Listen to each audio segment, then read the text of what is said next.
First class, a place of luxury, power, and exclusivity, where the wealthy bask in comfort, and status is everything. For William Carter, this wasn't just a seat. It was his territory.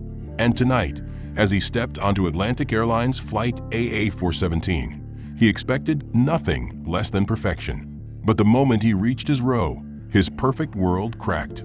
Sitting in seat 2A, right next to him, was a man who did not belong. He was calm, dressed well, but not the kind of wealth that William recognized.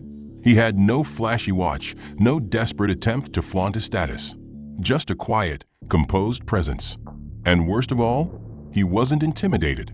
But when the time this plane landed, the man William mocked will own everything he thought was his. What do you think will happen next? Will William get away with his arrogance, or is karma about to hit back hard? Where are you watching from? Drop your city or country in the comments. Like and follow for more insane plot twists.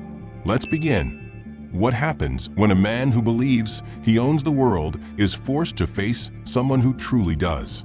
William Carter adjusted his Rolex with a smug smile as he stepped into the first-class cabin of Atlantic Airlines Flight AA-417. The scent of expensive cologne and aged whiskey filled the air, a fragrance he associated with power, with exclusivity. This was his domain. First class wasn't just a seating arrangement. It was a declaration of status, and William Carter did not tolerate intrusions into his world. The flight attendants straightened as he walked past, their polite nods barely masking their wariness. William wasn't just any passenger. He was a force to be reckoned with. A man whose name opened doors, whose words could ruin careers. He thrived on that power. Then he saw it. Him. A black man sat in a seat beside his seat 2A.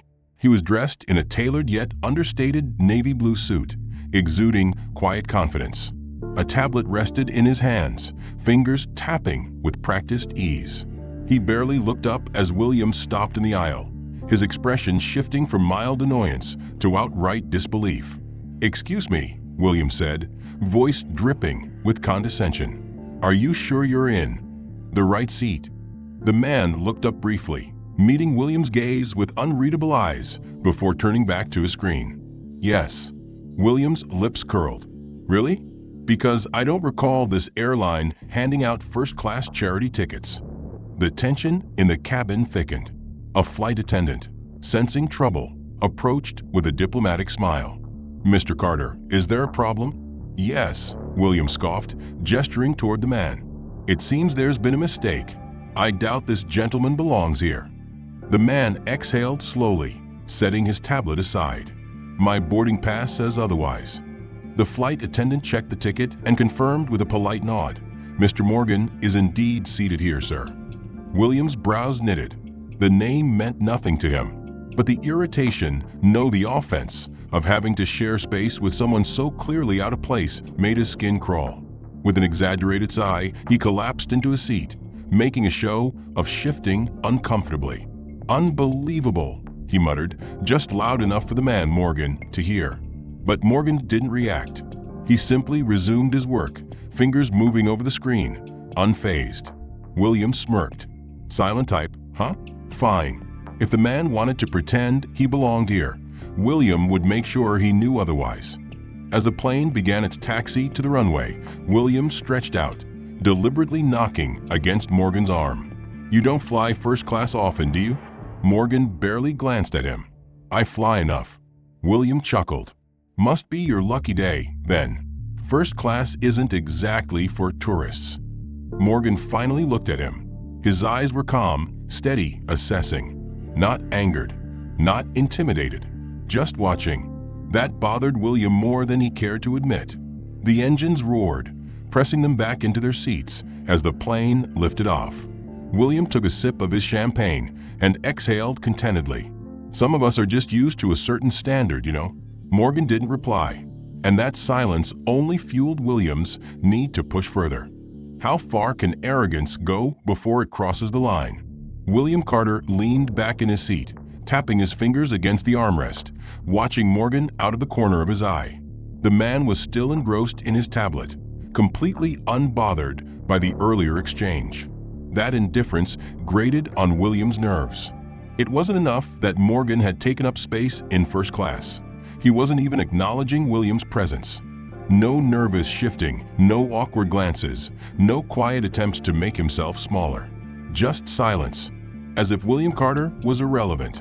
That wouldn't do. The flight attendant returned with their appetizers, lobster bisque with a side of freshly baked bread. She placed Morgan's dish first, then turned to William. "Is there anything else I can get you, Mr. Carter?" William smiled, but his tone was sharp. "Yes. A bit more discretion when seating passengers would be nice." The attendant hesitated, her fingers tightening around the tray. "Excuse me, sir." William gestured lazily in Morgan's direction. "You know, ensuring first class maintains its exclusivity. It's a shame when standards drop." A hush settled over the nearby passengers. The tension was thick enough to slice with a knife. Morgan set his tablet down, finally, looking at William. Not angry, not amused, just watching. The flight attendant's smile wavered.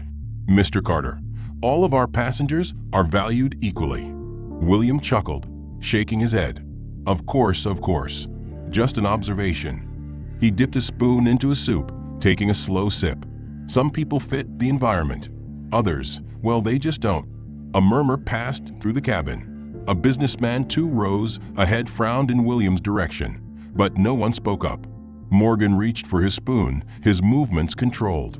He took a quiet sip of his soup, then placed the spoon down neatly. "Interesting perspective," he said finally. William raised a brow, smirking. "Is it?" Morgan nodded. "Yes. It's always fascinating to hear a man talk about standards while behaving without any." The words were delivered so evenly, so matter-of-fact, that for a brief moment, William was caught off guard. Then he laughed, loudly. "Oh, I like you," he said, shaking his head. "That's cute. Really. But let's not pretend, shall we? We both know why you're here." Morgan tilted his head slightly. "And why is that?" William took a sip of champagne, setting the glass down with deliberate precision. "Because someone pulled some strings. For you." He gestured vaguely. "Some diversity program, some quota. Some poor PR move the airline made to look progressive. But don't worry, I get it. It's not your fault." The atmosphere in first class grew heavier. A woman in seat 3C inhaled sharply. A flight attendant near the galley froze in place, as if unsure whether to intervene. Morgan's expression remained unreadable. He folded his hands together, resting them on the tray table. "You assume a lot." William grinned. "It's a skill. Comes with experience." He gestured toward Morgan's suit. "Let me guess, you work in some mid-tier firm, right? A manager maybe? Upper middle class. Comfortable, but not quite there." He leaned in slightly. "You probably saved up for this ticket, didn't you?" Morgan didn't answer. That silence, that refusal to react, only fueled William's arrogance. He stretched out, deliberately taking up more space. "Tell me, Mr. Morgan, how does it feel? Sitting here, pretending you belong?" A few rows away, a young couple exchanged uncomfortable glances. A man in a business suit shifted in his seat. But no one spoke. Morgan exhaled slowly, then picked up his tablet again. "I have work to do." William scoffed. "That's it? That's all you got?" He turned to the businessman sitting across the aisle. "You see that? That's what I mean. No spine, no fight, just sits there taking it." The businessman looked away. William smirked, turning back to his meal. "Some people just aren't cut out for this life." Morgan didn't respond. William took that as another victory. How much humiliation can a man endure before he breaks? The clinking of silverware and hushed murmurs of conversation filled the first-class cabin of Flight AA-417. But beneath that polite facade, a growing unease simmered. Passengers could feel it, the tension radiating from the row where William Carter sat, his predatory smirk firmly in place. Across from him, Daniel Morgan remained composed, his fingers gliding effortlessly across his tablet screen, as if the man beside him didn't exist. But William wasn't the type to be ignored. He tapped his fingers against the armrest, studying Morgan like a cat watching a trapped mouse. The lack of reaction was beginning to irritate him. It wasn't enough to simply feel superior. He needed the other man to acknowledge it, to feel it. The flight attendant returned, refilling William's champagne with a forced smile. She hesitated slightly before turning to Morgan. "Would you like another drink, sir?" Morgan barely looked up. "No, thank you." William chuckled, loud enough for those nearby to hear. "Probably a good call. I imagine that wine's worth more than your monthly paycheck." The attendant stiffened. Several passengers shot uneasy glances in their direction, but no one intervened. William had that effect on people. Morgan, unfazed, resumed typing. William sighed dramatically, stretching his arms before turning to the businessman seated across the aisle. "You ever notice," he mused, voice dripping with amusement, "how some people just can't take a hint? It's almost sad, really." The businessman shifted uncomfortably, offering a non-committal smile before looking away. William turned back to Morgan, his smirk widening. "Tell me, what exactly do you do? You strike me as the motivational speaker type. You know, one of those guys who gives pep talks about breaking barriers and overcoming adversity." He feigned deep thought. "Or maybe you're in sales, pushing second-rate insurance plans to people who can barely afford them." Morgan took a sip of his water. "Something like that," he said flatly. William scoffed. "Figured as much." He gestured vaguely at Morgan's suit. "See, I've been in enough boardrooms to recognize real success. The kind you don't have to fake. And let me tell you, pal, that cheap blazer isn't fooling anyone." A few seats away, a woman sighed, clearly uncomfortable with the exchange. But no one spoke. William leaned in slightly. "You know what I really don't get?" He gestured around the cabin. "It's this idea that just anyone should be allowed up here. First class used to mean something. Now it's just another place for..." A slight jolt of turbulence interrupted him, making the glasses on their trays rattle. William barely noticed. His focus was entirely on Morgan. The man had finally paused, just for a second. It was subtle, too subtle for anyone else to notice. But to William, it was a small victory. He smirked, swirling the champagne in his glass. "Let me ask you something, Morgan. Do you ever get tired of pretending? Of sitting here, knowing damn well you'll never really belong?" Morgan set his tablet down and looked at him. Not with anger, not with frustration, just observation. William had seen that look before. It was a kind businessmen used in negotiations, sizing up their opponents, calculating their next move. It made him uncomfortable. He masked it with a grin. "Nothing to say? Figures. People like you never do."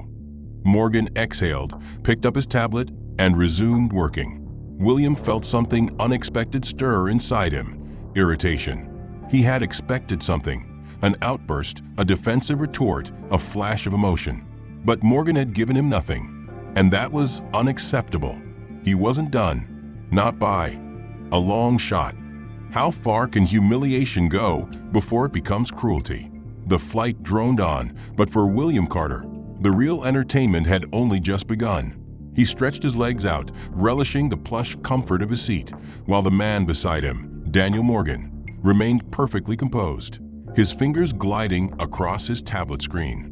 That irritated William. Morgan's silence was like an itch he couldn't scratch. He was supposed to react, flinch, get angry, do something, but instead he just sat there, as if William's words were nothing more than white noise. Well, that wouldn't do. William glanced around the cabin. Most passengers were pretending not to notice the tension, their eyes trained on their books, screens, or meals. But William knew they were listening. They always did. People enjoyed a spectacle. They just lacked the nerve to be part of it. Fine. If they wouldn't say anything, he would. He waved down a flight attendant, the same blonde woman from earlier. She approached with a professional smile, though William could see the hesitation in her eyes. "Mr. Carter, is there something I can do for you?" William leaned back, smirking. "Actually, yes. I was wondering if there are any available seats elsewhere. You see, I paid for a first-class experience and well." He gestured toward Morgan. "It's feeling a little crowded over here." The attendant stiffened. A few heads turned in their direction. "I'm afraid we're fully booked in first class, sir," she said carefully. William sighed dramatically. That's unfortunate. You'd think a premium airline would have some standards. The woman's expression tightened. She glanced at Morgan, then back at William. Sir, all of our passengers are treated equally. William chuckled. Sure. It's just some of us fit the environment better than others. A ripple of discomfort passed through the cabin. The businessman across the aisle shifted in his seat. The young woman in 3C lowered her gaze. The attendant hesitated. Is there anything else I can assist you with, Mr. Carter? William tapped his chin, pretending to think. Then, with a slow smirk, he turned to Morgan. What do you think, buddy? Should we ask them to set up a diversity seat just for you? A few passengers gasped quietly. The businessman frowned, but said nothing. Morgan didn't move, didn't blink, didn't react. That only made William push further. He shook his head, feigning disappointment. No offense, of course. I respect the hustle. I assume you did hustle your way in here, right? Someone must have pulled some strings for you. Maybe a company initiative? Or, he snapped his fingers. Let me guess, lottery ticket? Morgan exhaled slowly. He picked up his water, took a sip, and set it down neatly. William narrowed his eyes. That wasn't the reaction he wanted. He wanted anger. Wanted Morgan to lash out, to say something, to break that unshakable calm. He leaned in, lowering his voice just enough so only Morgan could hear. If you're gonna fake it, at least put in a little effort, William whispered. Try a Rolex next time. Maybe then people won't immediately see right through you. Morgan wiped his hands with his napkin. Then, without looking at William, he placed it neatly on his tray. William gritted his teeth. Still nothing. He turned to the businessman across the aisle, shaking his head. You see what I mean? No fight. No fire. Just sitting there, taking it. The businessman shifted, but didn't respond. No one did. William smirked, victorious. The flight attendant cleared her throat, her voice tight. Mr. Carter, I'm going to have to ask you to be respectful to your fellow passengers. William scoffed. Oh, please. I'm just having a conversation. If he has a problem, he can speak for himself. Morgan remained silent. The flight attendant hesitated, clearly unsure of how to proceed. William knew she wouldn't push him too hard.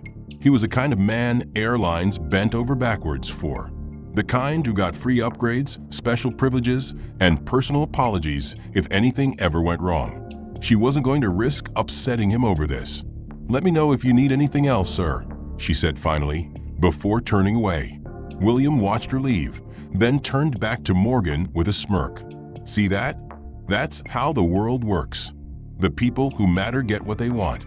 Morgan exhaled slowly, picked up his tablet, and resumed typing. William felt a rare, unfamiliar sensation creeping into his chest.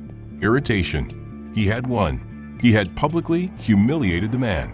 He had mocked him, belittled him, and reduced him to nothing. And yet, somehow, he felt like he was losing. The thought made his fingers tighten around his champagne glass. What happens when humiliation turns into provocation? The hum of the engines filled the cabin, but the atmosphere in first class had grown heavier, thick with something unspoken. William Carter sat back in his seat, a satisfied smirk tugging at his lips. He had spent the last hour making it clear to everyone, especially Daniel Morgan, that some people simply did not belong here. And yet, despite all his efforts, Morgan still sat there, silent, unshaken. That fact gnawed at William. He had pushed, taunted, humiliated, but Morgan had given him nothing in return. No anger, no discomfort, no surrender. William couldn't allow that. He reached for his champagne, swirling the golden liquid in his glass. His gaze flicked toward Morgan, who was still focused on his tablet, fingers moving with steady precision. William smirked. Let's see how far I can take this. He leaned over slightly, his voice low and casual. I have to admire your patience. Morgan didn't respond. William chuckled. Seriously, most people in your position would have snapped by now. They would have tried to argue, maybe even thrown a little tantrum. But you? Nothing. Still no response. William tapped his fingers against his armrest. It makes me Wonder, are you just that calm? Or do you know that if you open your mouth, you'll only embarrass yourself? Morgan finally paused, just for a second. William saw it, and he loved it. He leaned in closer. Come on, Morgan. Say something. Defend yourself. Or is it easier to just take it? Morgan exhaled slowly, but still he remained silent. That wasn't good enough. William set down his champagne and tilted his head. You know, I once read that people like you, people who just sit there and let things happen to them, tend to stay in the same place their whole lives, never moving up, never really succeeding. You know why? Morgan didn't answer. William smiled. Because success isn't about being in a place like this. It's about owning it. He gestured around the cabin. The difference between us? I belong here. You're just passing through.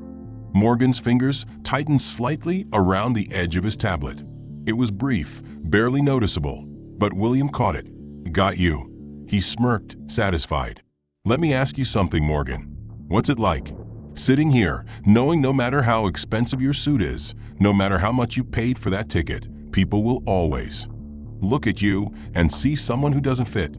The businessman across the aisle cleared his throat uncomfortably. The young woman in 3C shifted in her seat. No one spoke up. No one ever did. Morgan finally set his tablet down, folding his hands together. He turned to face William, his expression unreadable. For the first time in the flight, he spoke. Are you done? William laughed. Done? Morgan, I'm just getting started. Morgan studied him for a long moment, then picked up his tablet again. William's smirk faltered. That was it? That was all Morgan had?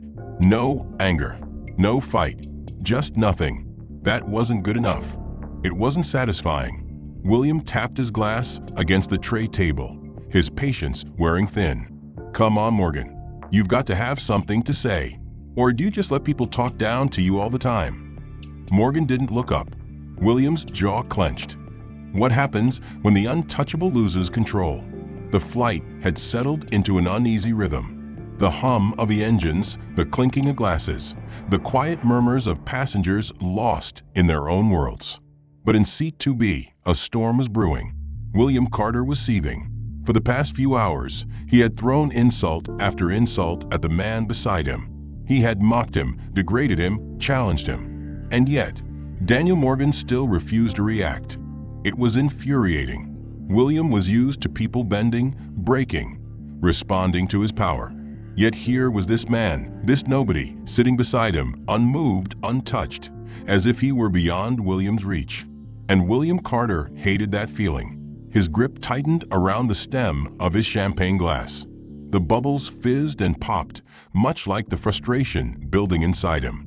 He turned his head slightly, eyeing Morgan. The man was still working on his tablet, as if nothing in the world could disturb him. His breathing was steady, his posture relaxed. Not a single flicker of irritation, no sign that he had been affected by the relentless barrage of words thrown his way. William's jaw clenched. No one ignores me. He took a slow sip of champagne before speaking, his voice laced with faux amusement. You know, Morgan, I have to admit, he mused, swirling his glass, I'm actually impressed. Morgan didn't look up. William smirked. Most people in your position, they would have cracked by now. They would have either snapped back or shrunk into their seat, embarrassed. He leaned in slightly. But you're just sitting there, taking it. Makes me wonder. Morgan kept typing. William tapped his fingers against his armrest. Is it dignity? Or is it just weakness? Morgan didn't react. The lack of response was like gasoline on a fire. William let out a quiet chuckle, shaking his head. Damn, I was expecting more from you. Thought maybe you'd show some fight. He took another sip of champagne, exhaling sharply. Guess I was wrong. You're just like the rest, just another guy who knows his place, even if he won't admit it out loud. A few passengers shot glances in their direction, but as before, no one intervened. William set his glass down with a clink, then stretched his legs out, deliberately bumping against Morgan's. He expected the man to move, to shrink away, but he didn't. That only annoyed William. Further, he leaned forward, his voice dropping to a near whisper. "Let me ask you something, Morgan. What's your number?"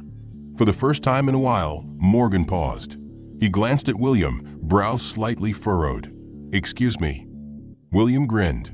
"Your salary. How much do you make?"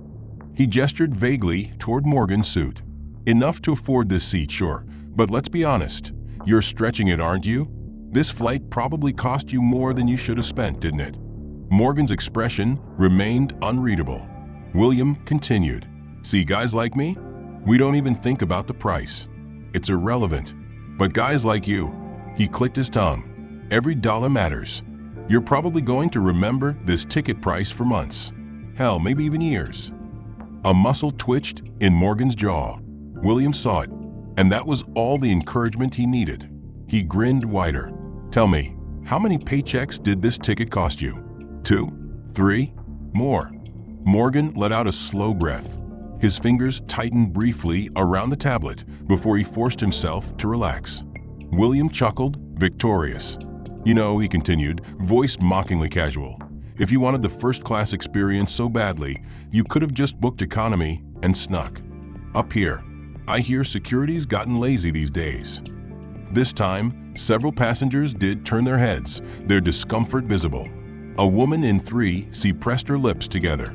The businessman across the aisle shifted uneasily. But still, no one said a word. William smiled. He could feel the eyes on him. He thrived on it. But Morgan? Still silent. Still composed. That was unacceptable. William let out a heavy sigh, shaking his head dramatically. Man, it must be exhausting. Spending your whole life trying to prove you deserve to be in places like this. He glanced at Morgan. "But let's be honest, Morgan. No matter how much money you make, no matter what job you have, the truth is," he lowered his voice to a whisper, "you'll always be out of place here." Silence. A thick, suffocating silence. The young woman in 3C visibly tensed. The businessman across the aisle frowned. A flight attendant, refilling drinks nearby, stiffened. For the briefest moment, William thought Morgan might finally respond. But then, as if nothing had happened, Morgan picked up his tablet again and resumed typing. William's stomach twisted. It wasn't right. It wasn't fair. He had done everything to push this man, to break him, to make him acknowledge his place. And yet, Morgan was still ignoring him. William's fingers curled into a fist, his jaw tightening. The champagne in his glass trembled slightly. This wasn't over. How far can a man be pushed before he finally breaks? The tension in first class was suffocating. The clinking of glasses, the murmur of hushed conversations, even the soft hum of the engines, it all felt distant, overshadowed by the growing storm centered around seat 2B. William Carter was livid. For hours, he had taunted, mocked, and degraded the man beside him. And yet, Daniel Morgan refused to break. That silence. That goddamn silence. William's fingers tapped aggressively against his armrest as he stole a glance at Morgan. The man was still sitting upright, still typing away on his tablet, still acting like nothing was happening. It was unbearable. William had met resistance before, people who snapped back, who fought, who defended themselves. But this was something else. It was as if Morgan didn't see him, as if he didn't matter. And William Carter did not handle irrelevance well.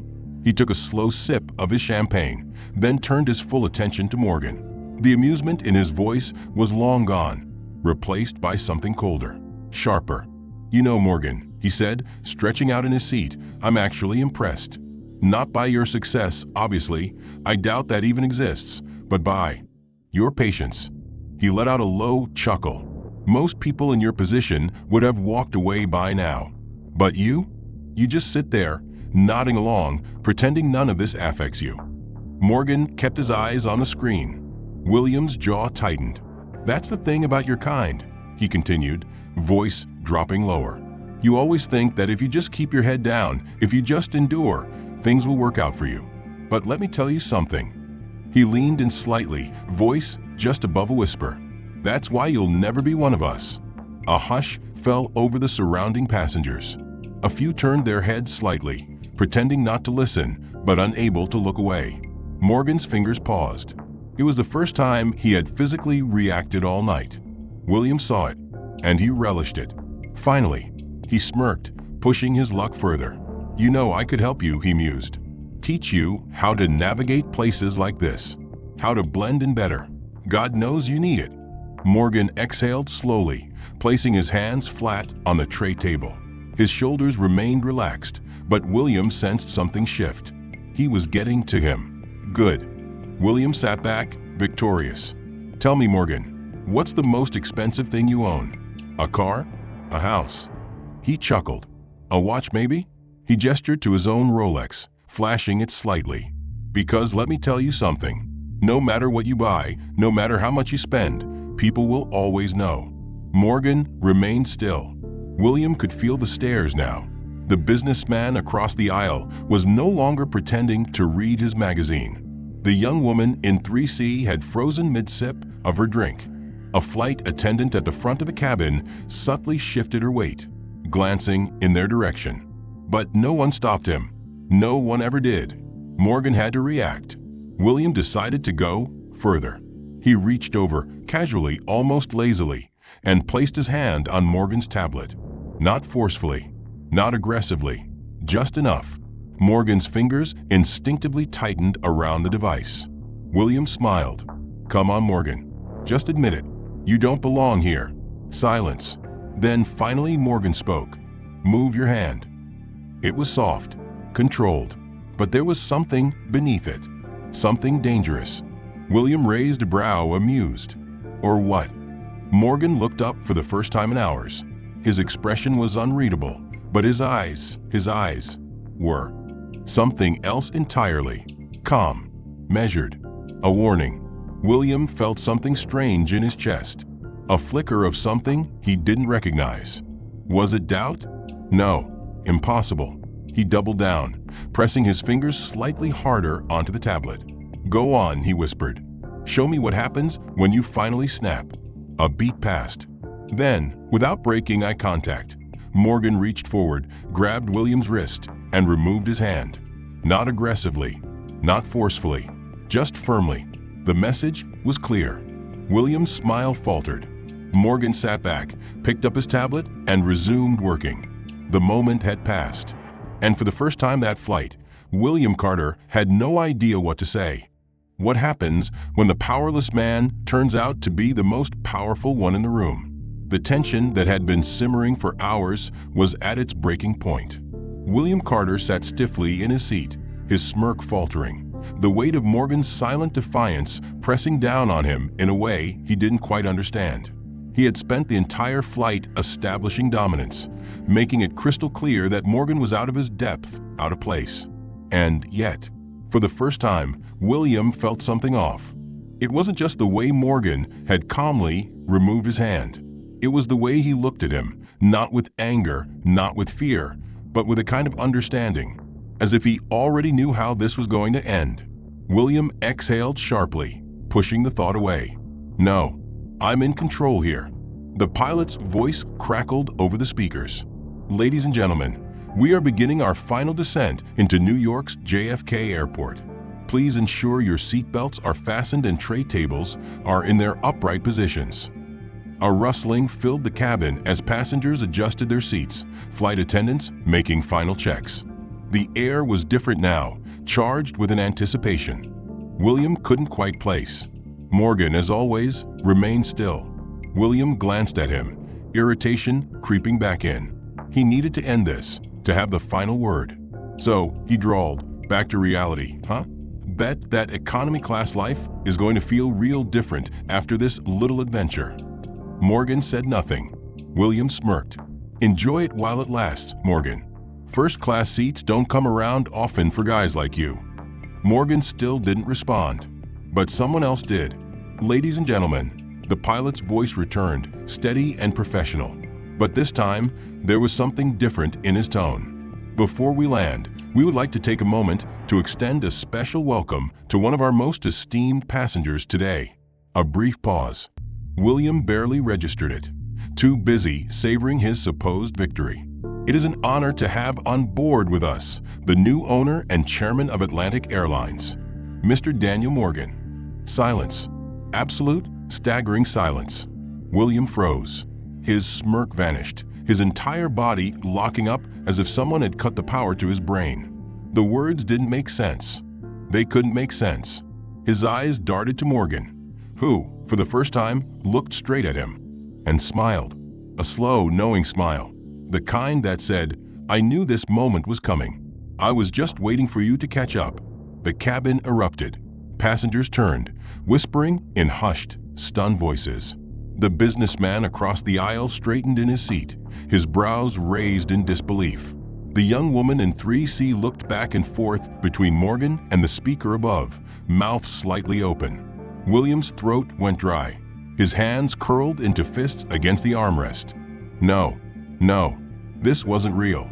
He had spent the last 5 hours humiliating this man, mocking him, tearing him apart. And now Morgan was, no, it had to be a mistake, a joke, a coincidence. But then, the flight attendants returned, their expressions different now, more alert, more respectful. "Mr. Morgan," one of them said with a warm, professional smile, "on behalf of Atlantic Airlines, we just want to personally congratulate you on your new position. We are honored to have you on board." Morgan gave her a polite nod. "Thank you." His voice was calm, steady, because of course it was. He had known this whole time. William felt his stomach churn. A cold sweat broke out at the base of his neck. He couldn't breathe. This wasn't happening. Morgan turned to him, his gaze even, composed. And then he spoke. "Funny thing about first class, Mr. Carter." He adjusted his cufflinks, voice smooth, effortless.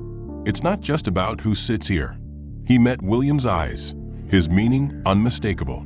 "It's about who owns the plane." William's world tilted. The humiliation hit like a sledgehammer to the chest. Every insult he had thrown, every degrading word, every sneer, all of it, now stood against him like an inescapable verdict. Morgan had let him dig his own grave, and now he was standing over it. The cabin remained deathly silent, save for the murmurs of disbelief.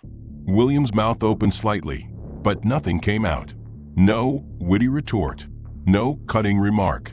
For the first time in his life, he had nothing. Morgan turned away, his focus shifting forward as if William was already irrelevant. And that was the worst part. Because for the first time, William Carter was the one being ignored. The plane began its final descent, and William Carter had never felt so small. What happens when justice isn't loud, but absolute? The moment after the announcement felt like an eternity. William Carter sat frozen in his seat, his entire body locked in place as the weight of his own words crashed down on him like an avalanche. He could hear the murmurs around him, passengers whispering, shifting in their seats, staring at him. He could feel it, the humiliation, the power shift. For the last 5 hours, he had ruled this cabin like a king, degrading the man beside him, stripping him down with his words. But now, with one sentence, Daniel Morgan had taken everything away. Not by fighting back, not by yelling or retaliating, just by existing. Morgan hadn't needed to defend himself, because the truth had always been on his side. William's chest tightened. His throat was dry. He wanted to speak, to say something, anything. But for the first time in his life, he had no words. Morgan, meanwhile, was the picture of composure. He sat with perfect ease, adjusting his cuffs, completely unbothered by the chaos around him. He didn't smirk. He didn't gloat. He simply was. And that was worse. Because if Morgan had rubbed it in, William could have fought back. He could have spun the situation, turned the tables somehow. But there was nothing to fight against. Morgan had already won. A sharp click broke the silence as William set down his champagne glass. His fingers were trembling. He forced himself to take a breath, to think. Maybe there was a way to fix this. A way to backtrack. He swallowed hard, forcing a strained chuckle. "Well," he said, his voice cracking slightly. "That's quite the surprise." He tried to keep his tone light, as if the revelation hadn't shaken him to his core. Morgan turned his head slightly, raising an eyebrow. William forced a smile. "I mean, if I had known," Morgan spoke, cutting him off effortlessly. "Would you have treated me any differently?"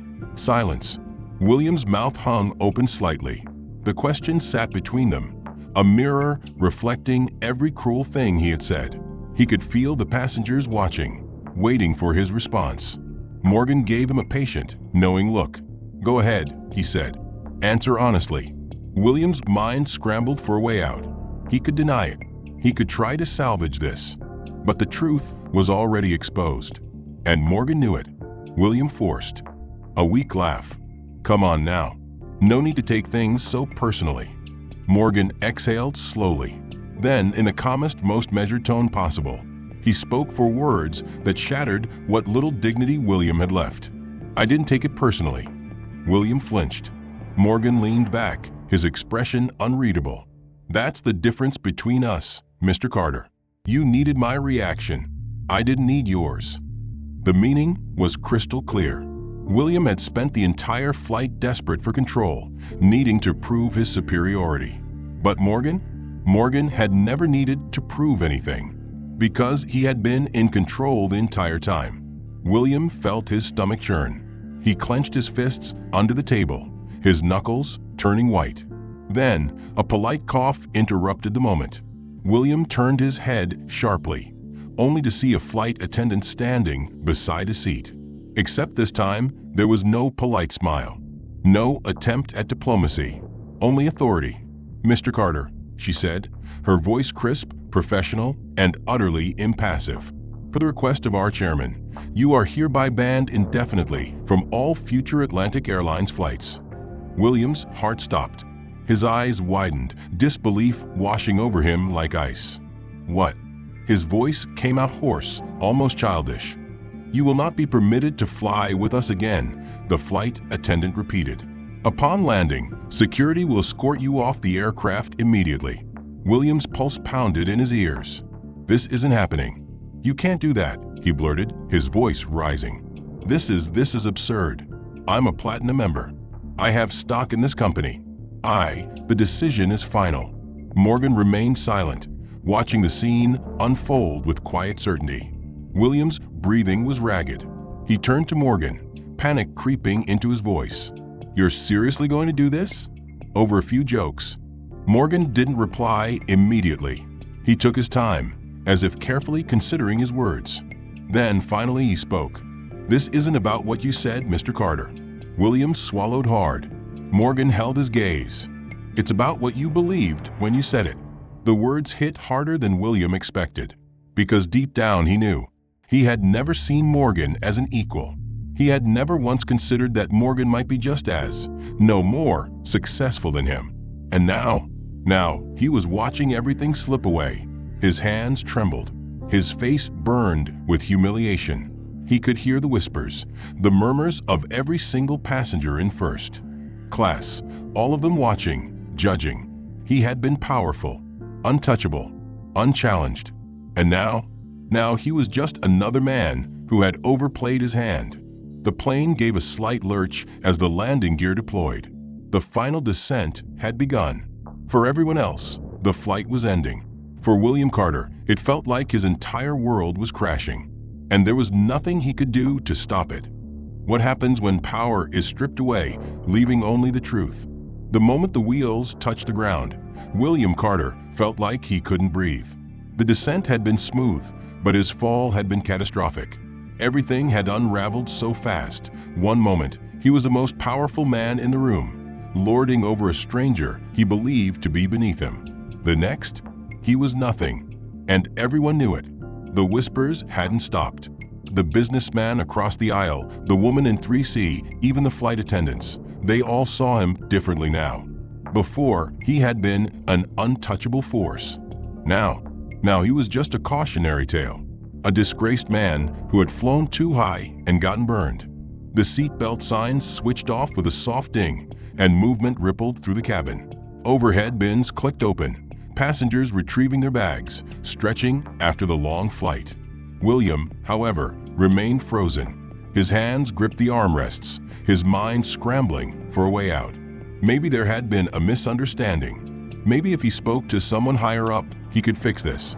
He had connections, influence, money. But then, as if the universe was determined to humiliate him further, the next words he heard shattered any last hope. "Mr. Carter, please remain seated." The voice was firm. William's blood ran cold. Two uniformed security officers had entered the cabin, moving toward him with professional detachment. Passengers stepped aside, clearing a path. The shame was suffocating. A hand landed on his shoulder, gentle, but unyielding. "Sir, we need you to come with us." William clenched his jaw, his face burning with humiliation. "You're seriously doing this?" he hissed. "This is unnecessary. The decision is final," one of the officers repeated. "Please cooperate." A murmur rippled through the cabin. William felt every single pair of eyes on him, judging, watching. His pulse pounded. His entire identity was built on control, on being the one in power. Now, for the first time, he was at the mercy of others. Slowly, reluctantly, he rose from his seat. His legs felt weak. His movements, usually confident and commanding, were now clumsy. He turned, his gaze landing on Morgan. The man remained seated, watching him with that same calm, unreadable expression.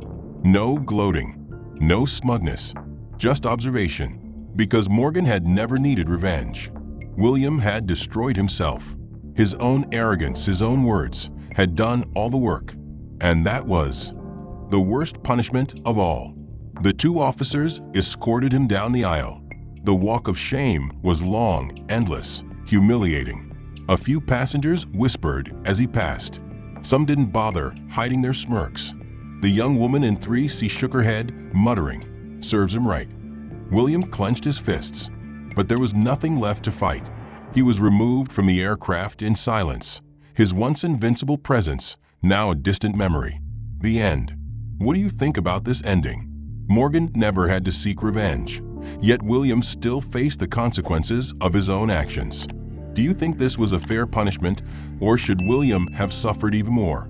If you were in this situation, how would you handle it? Share your thoughts in the comments below. Where are you watching this from? Comment your city or country so we can see how far this story has reached. Don't forget to like, share, and follow for more incredible stories.